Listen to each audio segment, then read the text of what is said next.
Jesus Wong, welcome to Acquiring Minds. Hi, Will. Nice to have this chat with you. I'm very excited. Jesus, after about 17 years in corporate, your journey to buy a business began as the result of listening to that little voice in your head or in your heart, maybe. We're going to hear about that and much more. But let's begin with some background on you, Jesus. What did your path look like before you decided to buy a business, please? Yeah. So maybe firstly, I just want to say thanks for inviting me to the pod. It's quite an honor, to be honest, to be here. You're a celebrity in our circles, so I'm a bit starstruck, to be honest. But yeah, just wanted to say that. That's great. A celebrity. All right. That's good. You are. We're off to a good start. Yeah.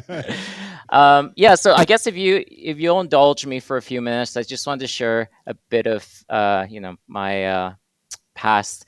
I promise I'll connect to a little bit of the finale of my search journey. So my parents are from China. They, at a very young age, immigrated to Mexico. My sister and I were born in Mexico City, so we spent most of our childhood there.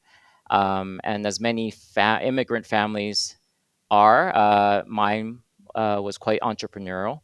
So, in fact, I actually just found out from a very extended trip with my dad this year that he was in fact a searcher. Wasn't really what they called it back then, but it's sort of a interesting kind of full circle moment for me. Oh, that's so funny, Jesus. Was that, sorry to steal your thunder, but you end up in Vancouver. So was he doing it in Mexico City or in Vancouver? In Mexico City. In Mexico City. Yeah. Oh, wow. Yeah, the reality is I had grown up in my family's business. It was small restaurants, essentially in Mexico City. And I kind of always thought that my dad had just managed them. I didn't realize he owned them. In the 90s, my parents decided to move to Vancouver, Canada. And I think for them, it was quite a sacrifice because they essentially went from middle class, comfortable living lifestyle to a lower income type of lifestyle in Canada. The biggest reasons for that move was there's a bit of concern for safety, some hope that the education for my sister and I will be better in Canada, which ultimately was, and we had some family in Vancouver, so it was a great outcome for sure, but I certainly recognize that it was not an easy decision for them. How old were you when you landed in Vancouver? I was 7. So yeah, early days. And yeah, I think what I'm referring to also is just when money wasn't abundant, we kind of all had to pitch in. So early days, I worked and had part-time jobs, and had to kind of fund my own education. So it was, looking back now, a great learning experience on how to navigate around tough situations, and like I said, the value of money and all that, which I think just ties into a bit of my mindset in my corporate career, and then the search itself as well. Yeah. Well, a very powerful childhood, Jesus. I'm sure you learned a lot of lessons, but also maybe more than anything, built thick skin and character. Yeah. And I think at the time of and I'm kind of fast forwarding a little bit. I went to the University of British Columbia in Canada. I ultimately ended up completing a degree in accounting and finance, and I landed a job at a top accounting firm at KPMG, and I was quite happy with that outcome. But as sort of tying back to a little bit of that background I mentioned earlier, just always had some interest in doing something else. So I had kind of a side hustle before it was cool.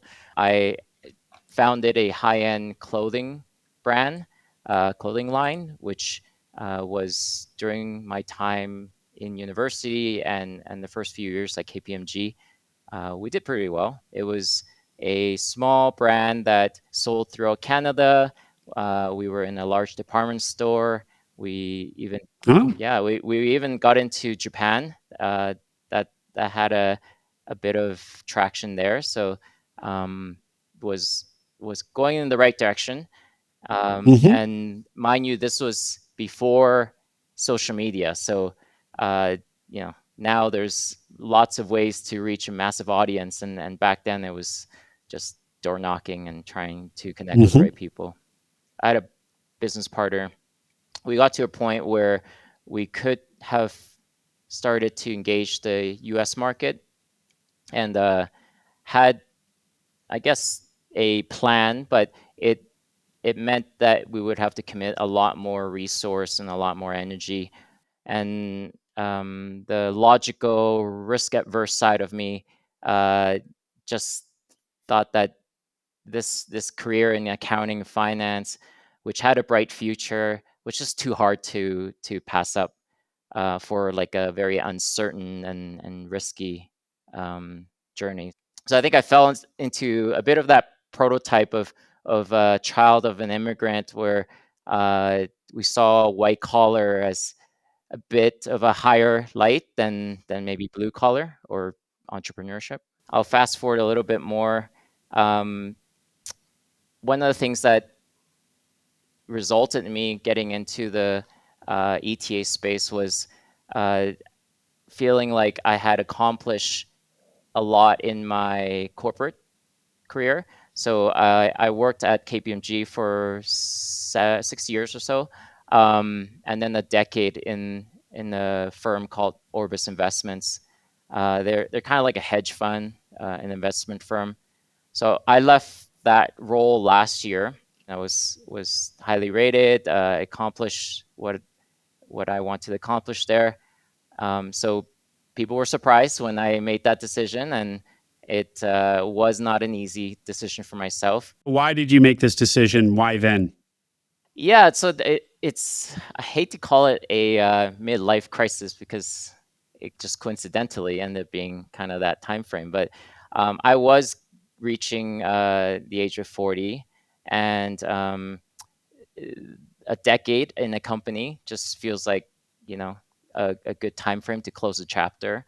Um, I also just started getting this niggle, I think, in the last few years of my time at the company. That niggle became kind of a stronger and stronger feeling. It became more of a yearning. It's I hate to call it an itch, because I think scratching an itch wouldn't have cut it. So it became such a powerful um, feeling for me that I couldn't ignore anymore. And at first, I couldn't really pinpoint exactly what it was. There was times in my role where I felt like I could sort of keep pushing along in my career, and I could probably reach higher levels within the company, but there was something that was holding me back, and I couldn't really know exactly until really taking the time to think through that. And then, I guess, spoiler alert, it was the fact that I needed to be an entrepreneur. And that clarity um, guided me through sort of the last few years, where I laid out a plan for exiting the company. I left in great terms with my boss. I actually transitioned out over a year, which is probably the most extended departure of any job ever. But it was because I didn't really have anything lined up. I had no real plan. I just knew I needed to clear my mind, allow the space necessary for me to kind of design the life I wanted to live. So you didn't know that you would buy a business necessarily. How did that then come across your radar, and why did you pursue it? Yeah, so I actually spent maybe the first 4 months after leaving the job traveling a bit, but also uh, going through what I thought entrepreneurship and what many others think, and that's building something from scratch. And as many people have mentioned before in your podcast, that 0 to 1 journey is difficult. It's uncertain. The outcome it could come many years down the road, and that outcome may not be that success that we all hope for. So um, despite spending some energy and resources, and I certainly actually attempted a few startup ideas, the fact that I kind of explored entrepreneurship in the different variations led me to start kind of picking up on some content, and that's your podcast, and also other influencers like Cody Sanchez, and it was like a aha moment, like a Eureka moment, where I just found this wonderful world of ETA, and was immediately sold on the idea. I often call it the angels singing, Jesus, and it Yeah. happens to a lot of us. It really does land with an explosion on some of us. Well, what a great path this can be.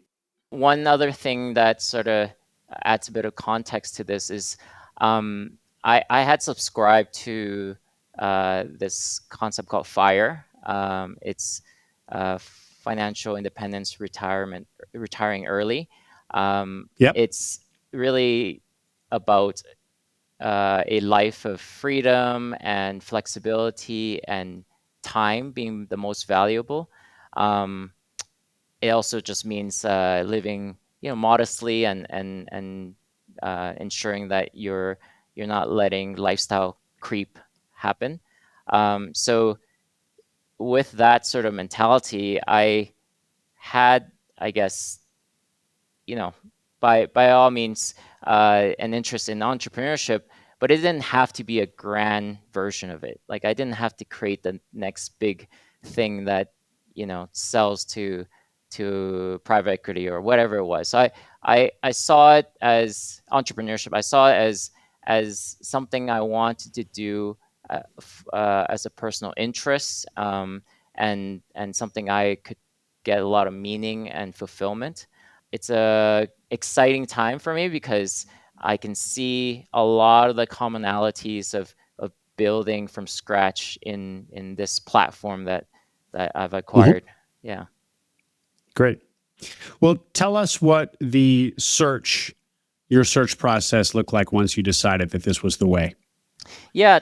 So I think the reality is I'm the type that needs to kind of get familiar with a lot of things before I start moving a direction, and it could be a little bit of a downside to my approach, but I like to make kind of a careful um, approach to what I do. So that meant Mhm. actually just consuming a lot of content. I listened to every one of your episodes.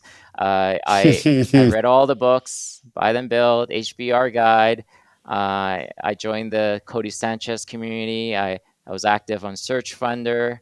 I was followed all the SMB content on X, etc., etc. So that was the beginning. And then through all that, I developed a very strict process to my search. I would describe as a very very relentless approach. I think grit and perseverance, themes that I mentioned earlier in my background, were common here, and yeah, in fact I don't kid when I say I looked at thousands of deals. If I look at the CRM in front of me, to be exact, it's 1,086 deals. And what were your criteria, Jesus? Criteria wise, I probably ended up in the 750 to 1.5 million of SDE. Location, somewhat agnostic. I'm in Vancouver, but I was happy to, travel if needed. So I was open to that. And then very industry agnostic. I just realized how many niches there are. And, I'll speak to the company I acquired in a sec, but it's an example of how niche, some opportunities can be, some gems are. People are just going to, this is one of those classic, wow, I can't believe there's a business that does that. But of course, the service that you provide is one that is very needed, and in our, most of us, in kind of in our own way, have probably indirectly contributed to it if we've ever sent back an expensive coat that needed fixing. We'll get there. You are in Vancouver. Was your search limited to Canada? It was, and that's just because financing might have been more difficult to try and acquire something in the US. But obviously, spoiler alert, part of the business I bought does have a US component. So it ended up being the case I did reach, a more global kind of business. But the first I guess, efforts were centered around, within my proximity of Vancouver, but willingness to go across Canada if I had the opportunity to run it remotely. So tell us then about this unusual, unexpected business that you found. The business that I found, they're the largest in repairs of technical outerwear and gear. We service large brands like Patagonia, Canada Goose, Arc'teryx, Helly Hansen, to name a few. We have 3 locations. That's in Denver, Philadelphia, and Calgary. And there's a workforce of about 85 people during peak season. So a fairly large, labor-intensive, service-based business. Having looked at least passingly at over 1,000 CIMs and deals, what was so compelling about the name of the business is Gear Restore? What was so compelling about Gear Restore?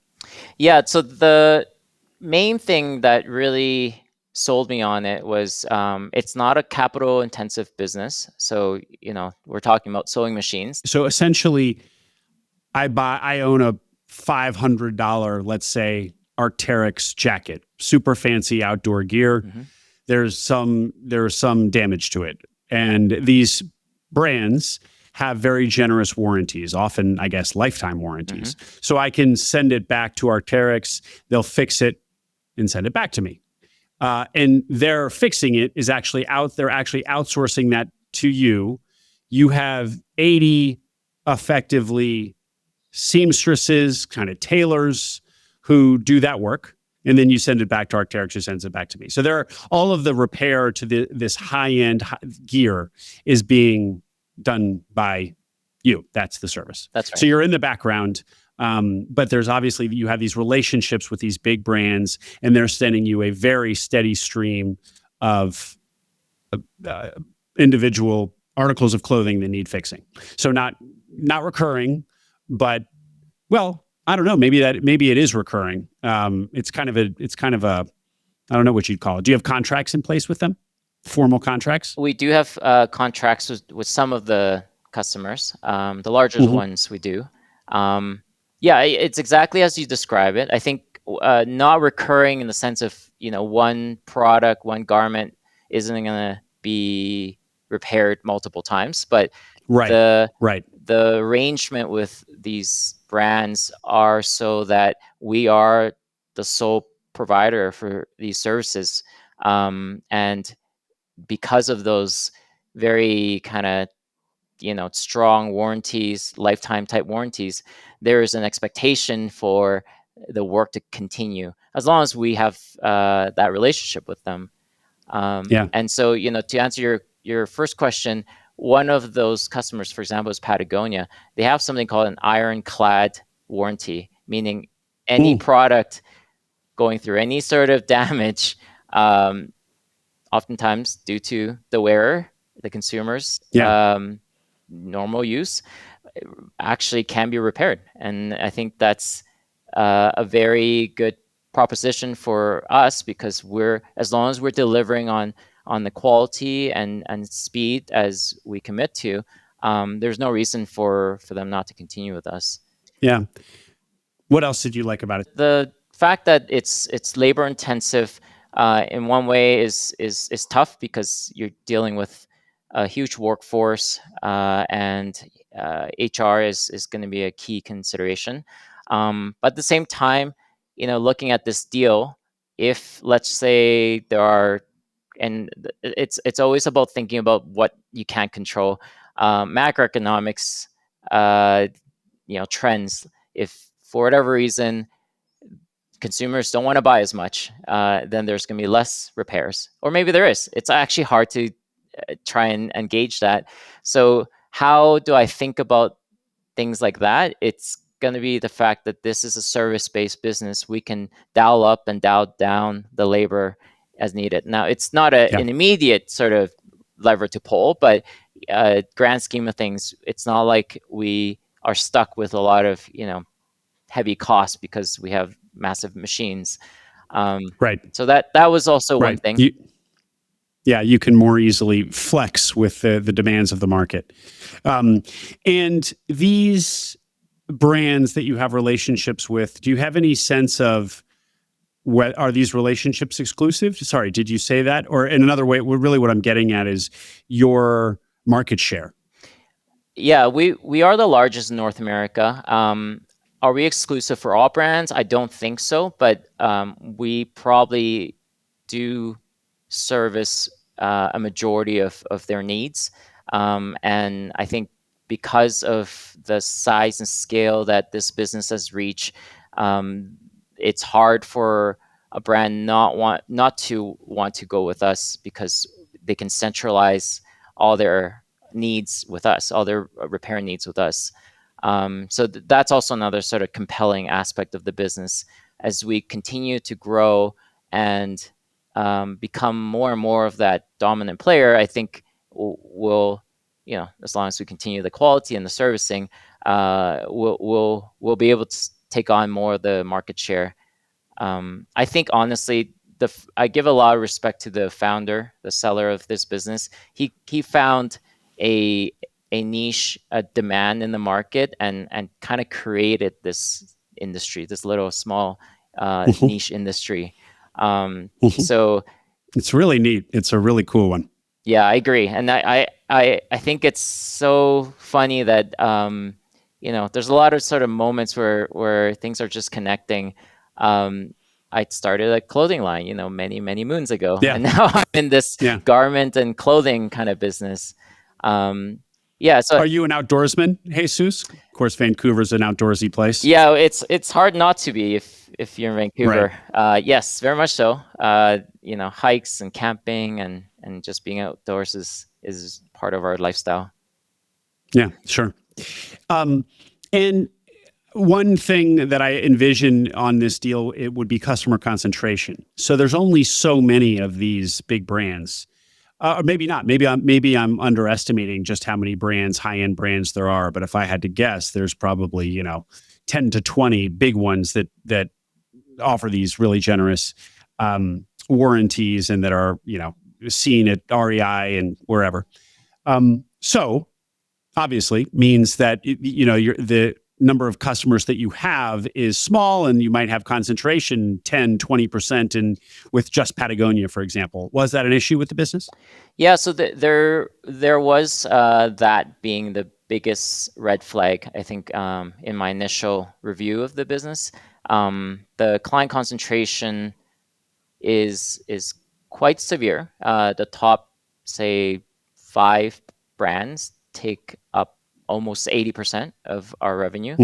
And the TAM is total addressable market of the industry, could actually maybe have already been reached to a certain degree, Mm-hmm. because the brands that we're targeting typically are ones that offer this great warranty, are very keen to have sustainability in their ethos, and are willing to offer it because their products are at a certain price point. It just Yeah. doesn't make sense to spend a bunch of money to repair something when the product itself wasn't at the right level. So it does mean that there's a ceiling at some point, and I recognize that. That was one thing that I kind of came to terms. But also not knowing exactly, when you're doing due diligence, you're doing really just scratching the surface. And so, as much as I could envision some growth, bringing in more brands, we have some of the largest ones, which I think create a halo effect for other future brands. Um, Another reason why I felt like this was a very attractive business is we're brand agnostic. So if one brand that we've been servicing a lot falls out of trend, the next one that comes along, we're gonna be right there for them. And Mm-hmm. and so I think there's always going to be this sort of safety in our ability to address this need in the market. And where I see really great opportunity is actually continuing um, our ability to help kind of the sustainability aspect of this industry, that isn't just about the repair side of things. We actually do technical laundry, which means a lot of these brands offer garments, jackets, etc., that are waterproof. And in order to maintain that waterproofness, you really actually do have to wash it in a certain way using certain, um, you know, uh, washing solutions. And we do it for ski resorts, for example. I mentioned those brands as one of our main customers, but another one is actually Vail Resorts, which owns many ski resorts, Yeah. and so they come to us for that kind of technical wash servicing. So we've yet to fully tap into all of that. I think there's also other ideas. So one thing that I've been able to gratefully get out of this deal is the expertise and consultation of the seller. So I've hired him to be somewhat of a consultant and help in helping me grow the business beyond maybe what's in our immediate kind of bread and butter. He's had a lot of ideas. He calls them moonshots, but they're very, in my mind, actually very tangible things that could actually be possible. And so there are things that will require industry knowledge, his network of people he knows in the industry, and for us to kind of pursue as a big player in this space. So I don't have all the details to speak to those, but I can see that as an ability for us to get to the next level of the business. Well, it's great, Jesus, because going back to your desire for whatever you do next to be an outlet for creativity, it seems like the business growth opportunity here is less doing more of the same. Mm-hmm. So, I mean, there is still growth to be had in doing what you're already doing, but as you said, you're already the leader. The TAM here is probably not so much beyond where you already are. So the opportunities for growth are sort of in these adjacencies, kind of horizontally introducing new solutions. Yeah. With maybe similar customers, and that means kind of spinning up entirely new, business lines, which is creative. So that's exciting. Yeah, very much so, and I'm amped basically to go down this path further. Yeah. Jesus, give us a little, let's get into some of the weeds on numbers and deal structure. First, can you give us the numbers of the business itself? Yes. So as of last year, the business generated high seven figures in revenue. We have been seeing growth year on year over the last 5 years. Looking at the trajectory, you would think actually it's like a growth company, because of numbers Oh, going. really? Yeah, and I think that's part of why I was excited. Like there is certainly a momentum that we can continue with, hopefully.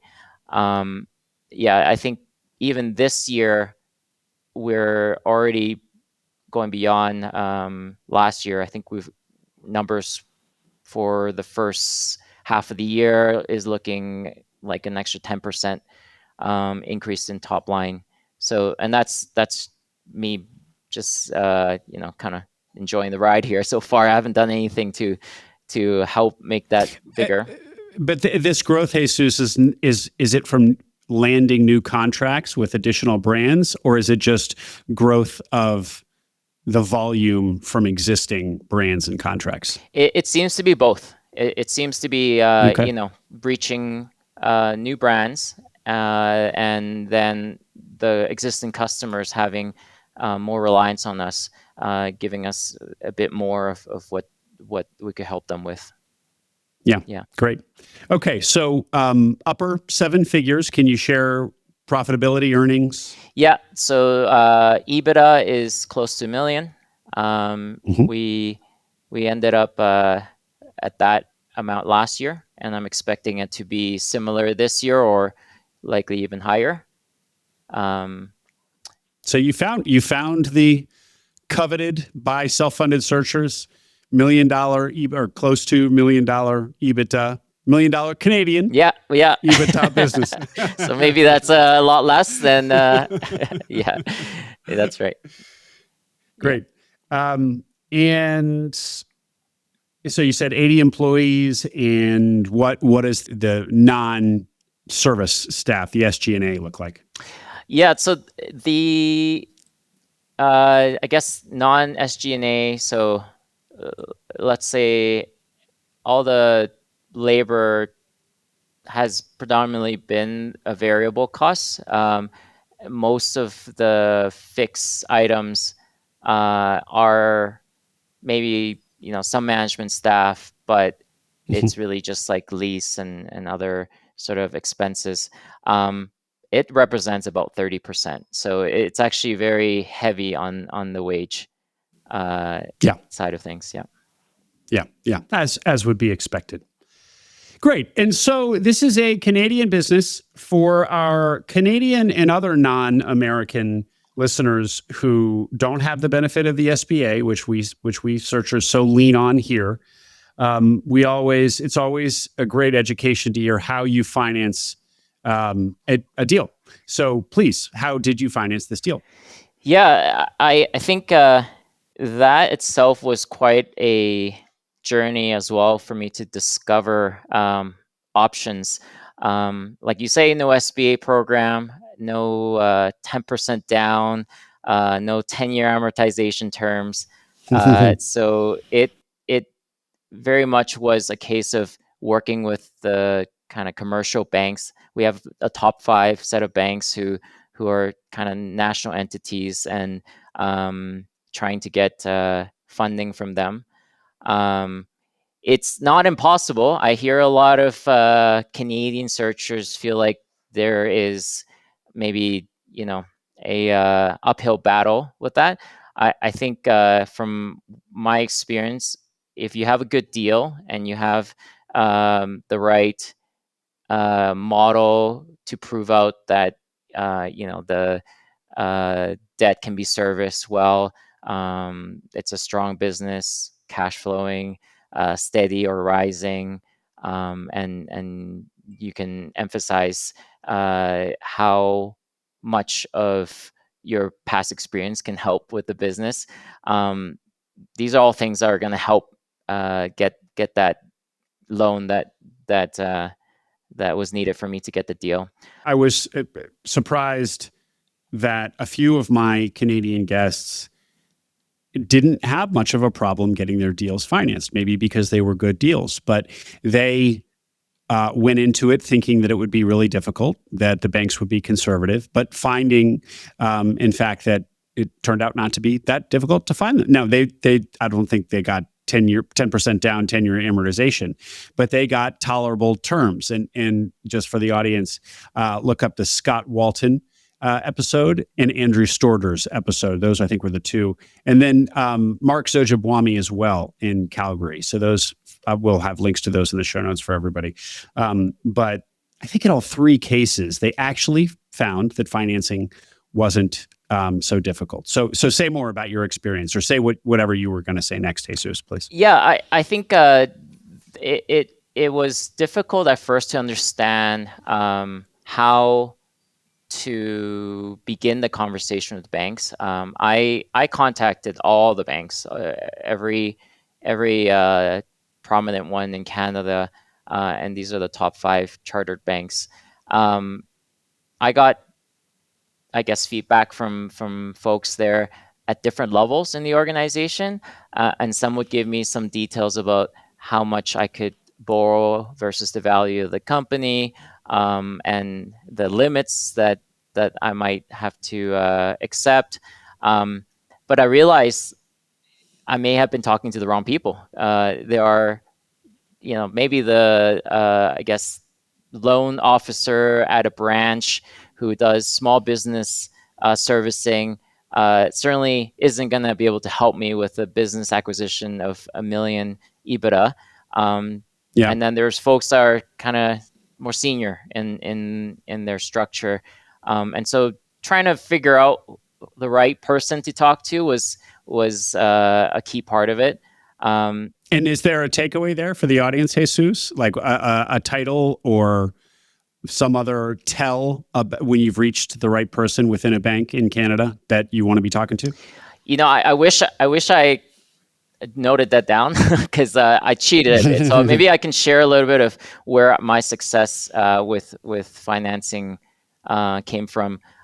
So early in the journey, I realized that I needed to stack all the unfair advantages I could. And one of those things I needed to do was partner with strong team members in my deal team. And one of those players or I guess deal team members was a loan advisor.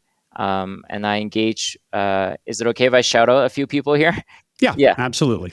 Please do. So I connected with someone named Joey Tai, his firm Crete Capital, and he helped me understand a lot about the landscape of lending. His background is that, and I got a lot of assurance from him that there are ways to get a deal done with a lender.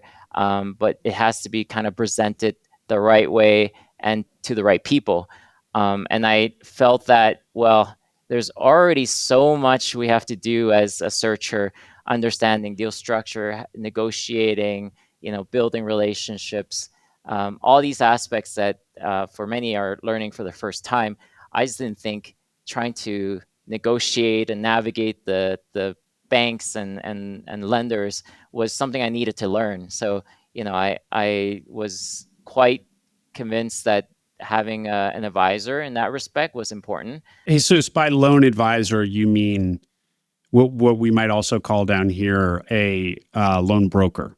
So their role is to be an expert in understanding the credit boxes of all the banks, how it works, help you navigate the process, help you position yourself to the banks, and then they get paid by the bank as on a commission of the loan that's ultimately written, right? Yeah, that's right. Yeah, that's the service that Joey offered, and what I was originally seeking.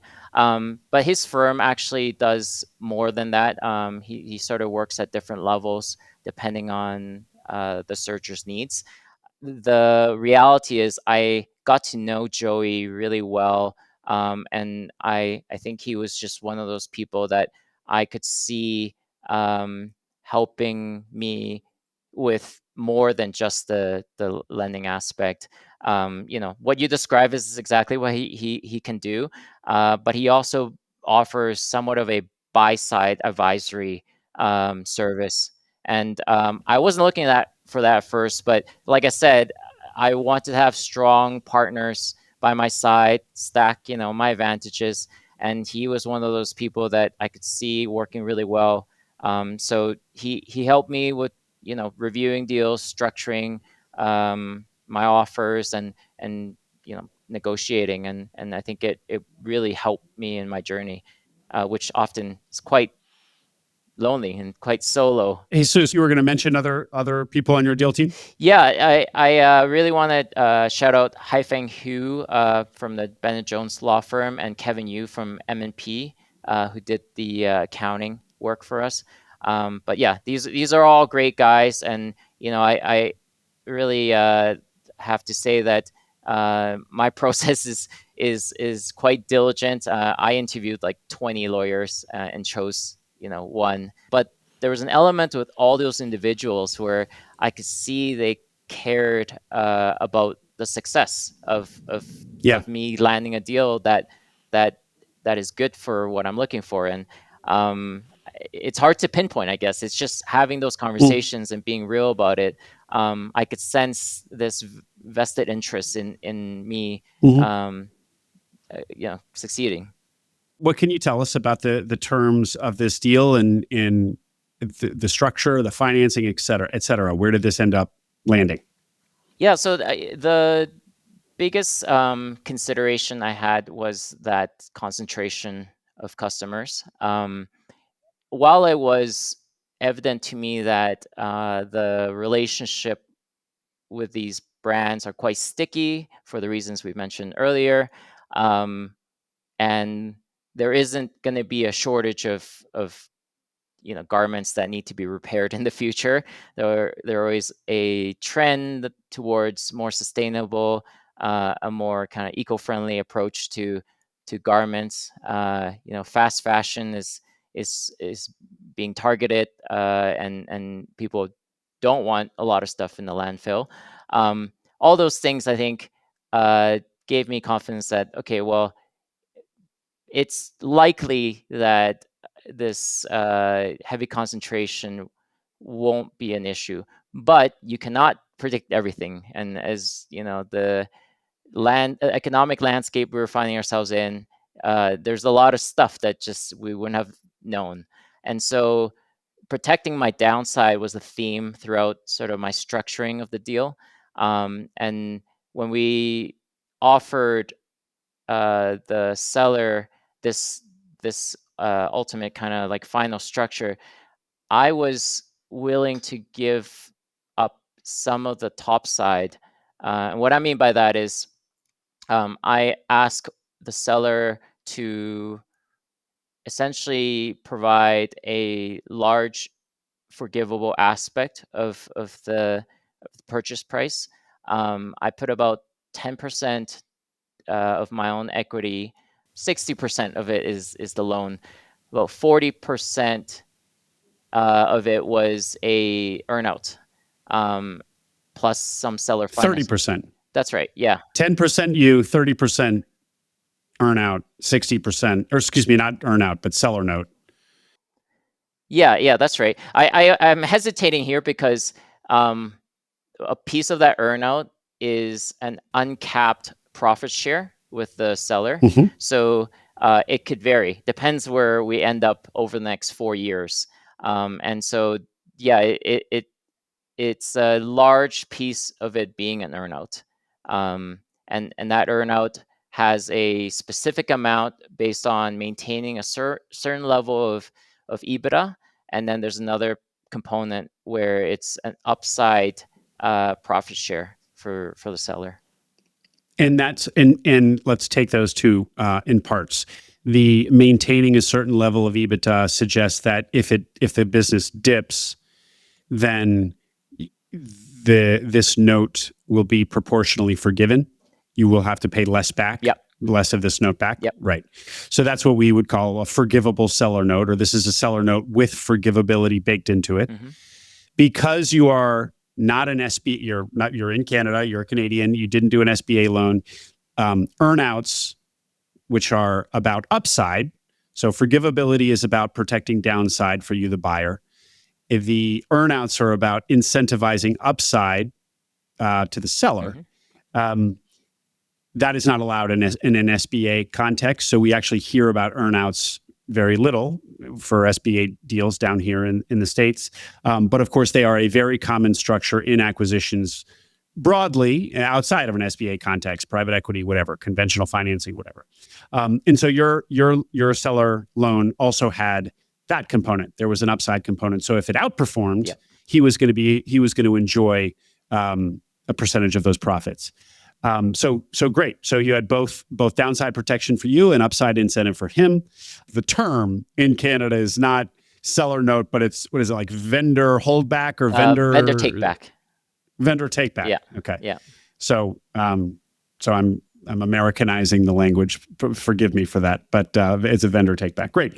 And then so 60%. So going back now to getting a deal financed in Canada, 60%. So that's not as generous. I don't know if that's the right word. That's not as generous as the 80 to 90% you can get with the SBA here in the States, but 60% is substantial. Yeah. Yeah, it was substantial. And we went through the process of getting term sheets on, a number of different banks. And it varied in terms of what they could offer. But the reality is, because there were some hairy aspects, such as the client concentration, this very niche industry we're in, the heavy reliance on labor, and the fact that it's in all these different jurisdictions, and me not being in the industry beforehand, there were questions from the bank that had to be answered, where the advisor that I mentioned helped a lot with. And this, I think, got to a point where we were comfortable, both qualitatively and quantitatively. 60%, I think, was what I was expecting with this particular deal. But I think if it was a different one, where it didn't have as big of an earnout component or a forgivable seller note component, it could have been a bit higher as well. There was opportunities for that for other deals that we reviewed. Up to like what, 70%? Yeah, I think up to 70 would be the conservative. It may have been possible to be even a little bit higher than that. Bookkeeping one was very, it ticked boxes for everyone. So that included the bank. When Joey helped you position an answer to the banks, their doubt about your being an industry outsider, what was your answer, both to the lender and to yourself? How did you get them and yourself comfortable with that fact? Yeah, the industry outsider aspect, I think, happens in most cases with searchers trying to acquire a business. Right. And so there is an element of trying to convey that this is a serious person who's done their homework. This is something that they've spent a certain amount of time and explaining kind of the rigor that was put in.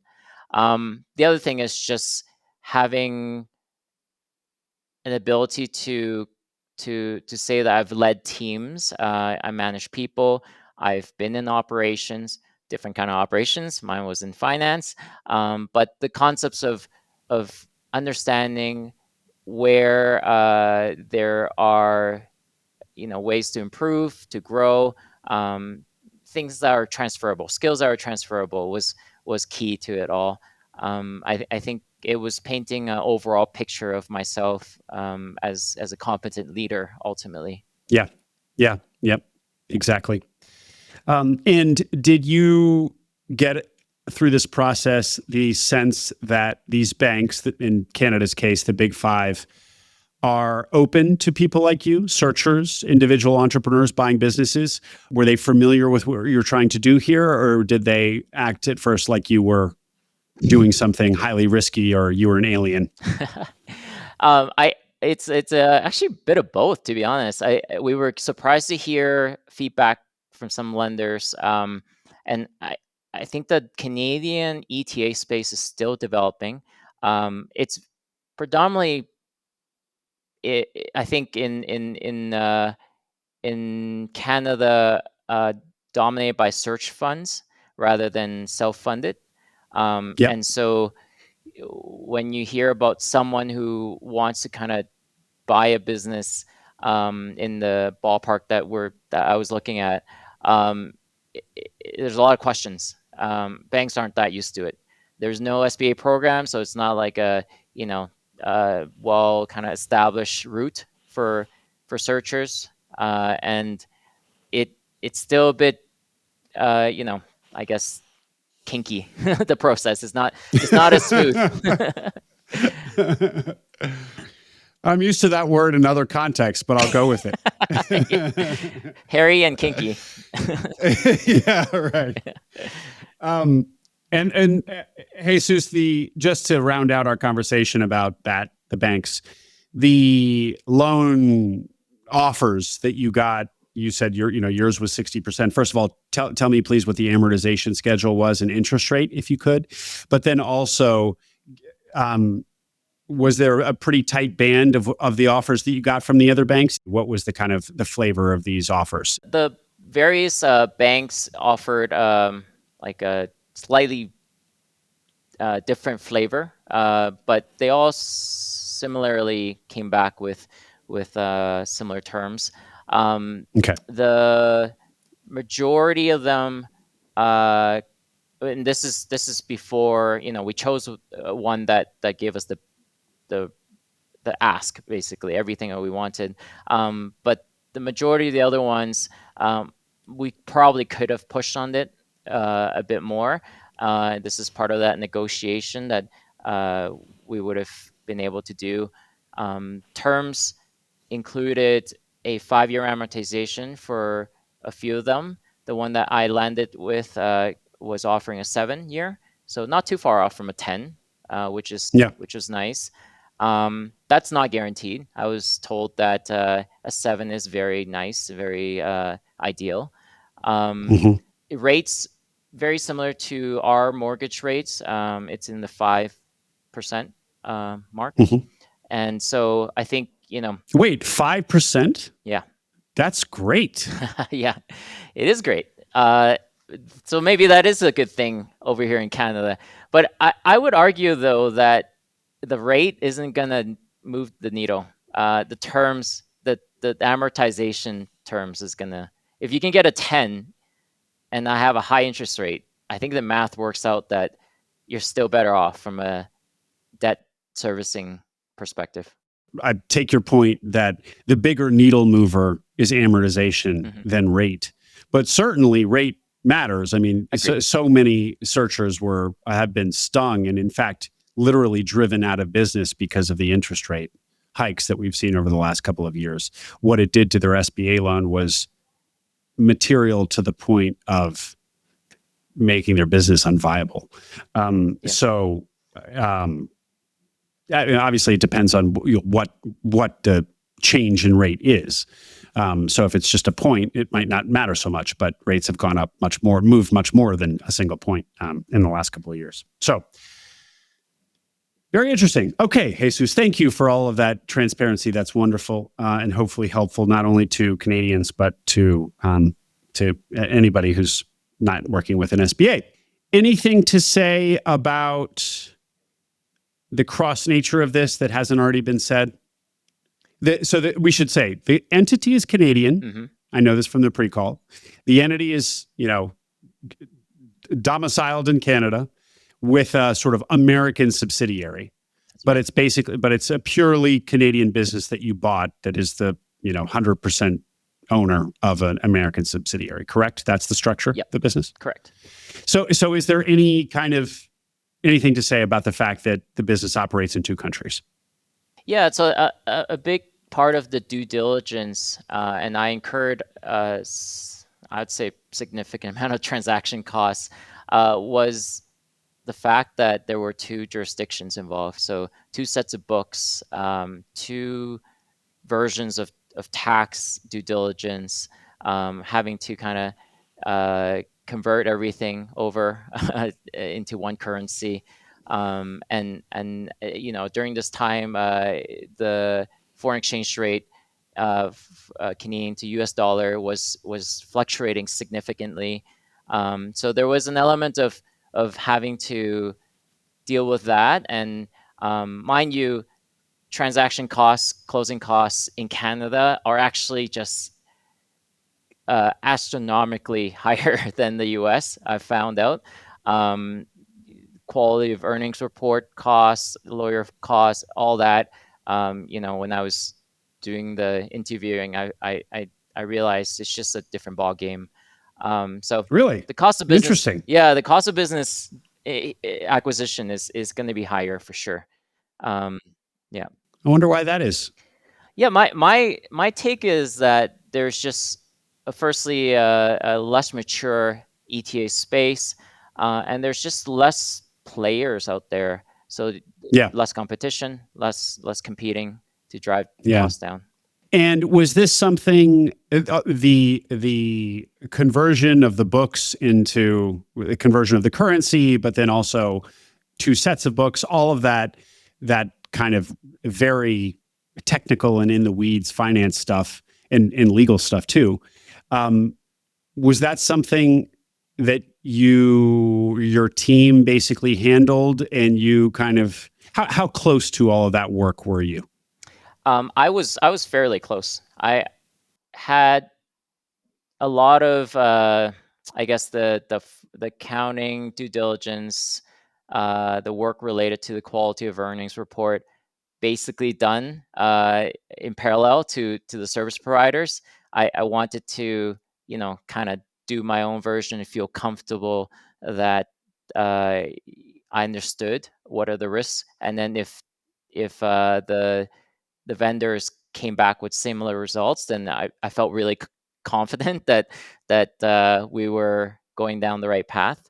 I don't have a background in legal, but I've read my fair share of contracts, and my prior work at KPMG, it was a very technical tax law type of role, and so familiar enough to be able to kind of review some of those legal documents and catch things. That's why I work pretty well with the lawyer, because I would catch some stuff that he actually missed, and rightfully Oh, wow. he caught my stuff as well. And so, yeah, I was pretty involved. I'll say that, but I don't think I needed to be. It's just the way that I operate. Well, you're a thorough guy, Jesus. This is something we've gathered from our conversation here. But to be clear, so you were doing your own versions of at least the accounting diligence, the financial diligence in parallel. Yeah. And then making sure that they agreed with what the vendors provided. Wow. Correct. Yeah. That's a lot. Yeah. It was well, it's funny because the way that I approach some of it, I utilize AI a bit. Like the tax due diligence, I don't know that much about state taxes or taxes that are paid to the IRS, obviously, because I'm in Canada. So using ChatGPT to understand the various rules in different states and all that, I think is sort of the new way of doing things, which I thought, help me do things a bit more efficiently. Yeah, it's dazzling for sure, the tool. Well, Jesus, as we wrap up, let's zoom back out to the personal side of all of this. Two questions on that, and then we'll close. The first is your phrase, caught the M&A bug. So yes, you are early into this transaction, but what did you mean by saying that to me in the pre-call? Yeah, so I think one of the real takeaways from this journey is that point about falling in love with the process. I felt like it was a struggle at first, learning how to do it and trying to build an effective approach. But the outcome of that is just like, well, I feel like I'm actually pretty decent at it. And Mhm. having kind of gone through that and now starting to mentor a few folks and understand what's potentially out there for future opportunities, it just makes it quite compelling for me to continue this path of potentially future acquisitions or to sponsor deals, to be involved in this ecosphere. I don't know yet exactly what it is. I say I caught the bug because deal making is just such a fascinating space. I don't think I'll necessarily focus on that now, given that I'm operating a business.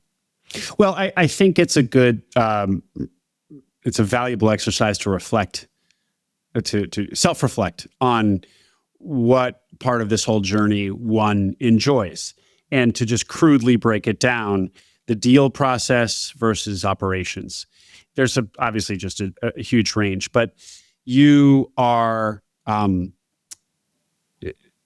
saying that you actually really liked the deal process. Mm-hmm. Whereas, for example, Jan Vinarski, whose episode aired on Thursday, independent sponsor, said that he really likes operating. And in fact, doing the deal process was not something that he terribly enjoyed. So he really likes being an operator and building a business. And so I've now heard two people emphatically say that they, one likes one likes the other. So I say all of this just for the audience, that you don't have to like both. You should like one. If you're going to do this, you should like one of them, but you don't have to like both. That's okay. And just be paying attention to which one you like more. And then you can gravitate to that over time. If you really like the deal process, there's probably independent sponsorship in your future. If you really like, or at least programmatic acquisition of the business that you buy, doing, leaning into M&A to grow the business that you bought. And if you didn't like the deal making process so much, then you'll be happy being an operator. So, good way to think about things. Finally, this yearning for fulfillment that you leaned into. I know you're early. Sorry, when did you close? June 30th. June 30th? Yep. 23 days ago. That's wow. Right. So we are very fresh here. Yeah. So it's only been 23 days, but how much do you think that this was that you answered the call in the right way? I absolutely answered the call. I'm ecstatic. I'm amped. I'm so excited for this next journey ahead. I think the struggle and how tough some parts of the process really reinforce that this is the right path for me, because ultimately I don't look at that being a bad thing. Someone said to me before that the rewards come from the other side of a struggle, and Yep. I very much felt that way here.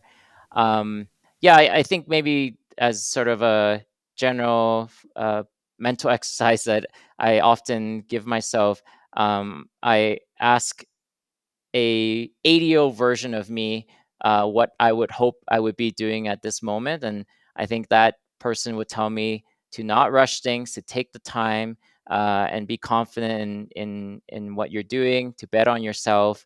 And then also, it's better to have failed at doing something than to regret not to do at all. And I remind myself a lot about that. And then I guess the other side of it is just to ask my 8-year-old self what I would be hoping I'm doing at this point. And I think that, aside from probably thinking I'm an astronaut halfway to Mars at this point, it's in all seriousness, I think he would hope that I'm not forgetting to have some fun, enjoying the ride, and spending time with people that you care about, and be kind to myself, and just be a good person. So that's sort of the mentality I'll take forward with me. I'm excited. This is the path that is meant to be. So it's been great. I love that, Jesus. I love the framework of what would my 80-year-old self tell me, and what would my 8-year-old self tell me. I use the 80-year-old self framework myself, and it has been very clarifying at key moments in life. But I've never used the 8-year-old version of myself to looking forward. I will say, in particularly in your case, when you were 8, Jesus, let's not forget that you were 1 year into moving to Canada. Yeah. New culture, new language, overwhelmed, disoriented. So I think your 8-year-old self would be very proud of yourself today and all that you've accomplished in the country where you were so new and so vulnerable at 8 years old. So congratulations on making a very successful professional life for yourself in Canada. Thank you. Anything we didn't get to, Jesus? No, I think I was reflecting a bit on just this story just yesterday, and I don't know if you've heard of Steve Jobs' Stanford commencement speech. Many times. Yeah, so he talks about dots connecting, and I just, life's funny, just how these things sort of all kind of came about. I mentioned earlier, starting a clothing line business, and now going into this sort of clothing-based industry. The hard work that came from an immigrant mentality, my parents having an entrepreneurial background, having that yearning that probably came from that experience. I think just the dots connect somehow, and funnily they do. And sometimes you just can't control it, but as long as you kind of keep working hard and do what feels right, and you're good to people, I think that's the most important thing. I think so in the speech, for those who haven't heard, he talks about you can't look forward and connect the dots. You can only do it looking back and see the unpredictable, interesting ways that thing A led to thing B in your life. And as I recall, he's talking about his own, when he was in college, briefly taking a class on calligraphy and learning, and some of that learning, and he was taken with the class, and some of that learning being brought into the font development at the Mac. And of course, that's why we all have pretty fonts today. And I think that his point was not only that you can only connect the dots looking backward, not forward, but that you shouldn't think that things that feel like they're sidetracking you in life are a waste necessarily. That's right. That some spontaneous things that you indulge when you indulge your fancies, can end up actually having, utility and really affecting things in dramatic ways in the future. I think that was his point. Yeah. Stay hungry, stay foolish, everybody. All right, Jesus. Well, great interview. Congratulations again on your story. And thank you for coming on to share it so transparently. Yeah, you're welcome. And I got to thank you. I mean, you were instrumental to my journey, despite maybe not knowing it until now. But you do so much good work for the community. So, keep it up. Well done. You're going to inspire lots of other entrepreneurs. That's very touching. Thanks, Jesus. Thank you. Hope you enjoyed that interview. Don't forget to subscribe to the Acquiring Minds newsletter. We send an email for every episode with an introduction to the interview, a link to the video version on YouTube, and soon, key takeaways, numbers, and more essentials from the interview for those of you who don't have time to listen or watch it. Subscribe at acquiringminds.co. You'll also find all our webinars there on the website, both those we have coming up and recordings of past webinars. At this point, there are over 30 webinar recordings, a wealth of information on all the technical nitty-gritty of buying a business. acquiringminds.co.